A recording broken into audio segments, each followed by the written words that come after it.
Good afternoon, everybody. It's Margie, the Bootleg Knitter. How's everyone today? It is Thursday, December 4th, and it is a bright sunny day here in central Pennsylvania.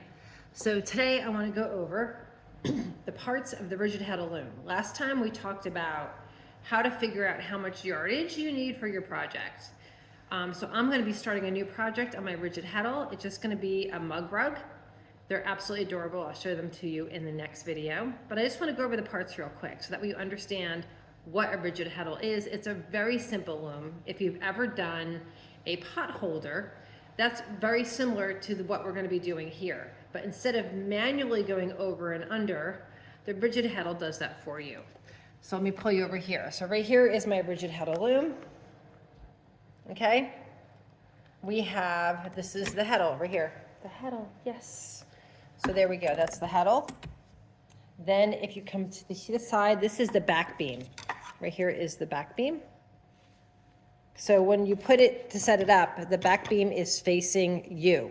So here's your back beam, here is your heddle, and then here is the front beam. So you want the front beam over the top, the back beam over the top here as well.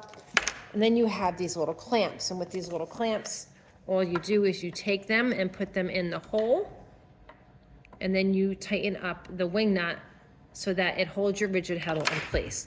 And that way you can warp your rigid heddle. Okay, so for my project, what I'm gonna be doing, like I said, I'll show you now. I'm gonna be doing mug rugs.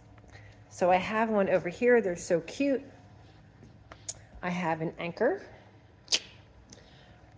AKA coasters. And I have a crab. So adorable, right? So for this one, what I want to do is I want to measure how long I want my warp to be.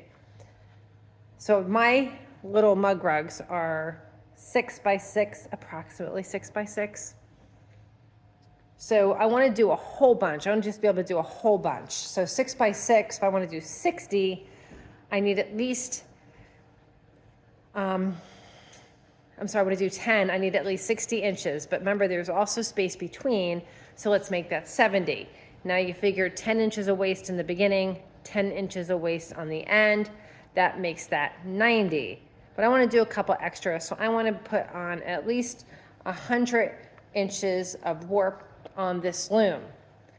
So once I have this clamped, it'll come with a peg. I don't like to use the peg.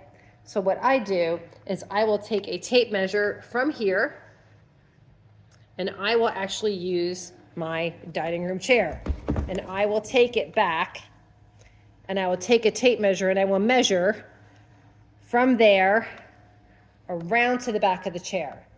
And when that's 100 inches, then I know that's where I want it. So I warp around my chair all the time. It's just so much more convenient. Instead of finding a peg. And if you're gonna do it on a table like I'm doing, I suggest you do it at the end because you're going to be walking. You're gonna be walking from here, you're gonna walk around the chair, and you're gonna come back. Unless you have somebody helping you. Sometimes I will grab my husband to walk for me, okay? So that's what we're gonna be doing. I'm gonna get my fiber and I'll see you in the next video.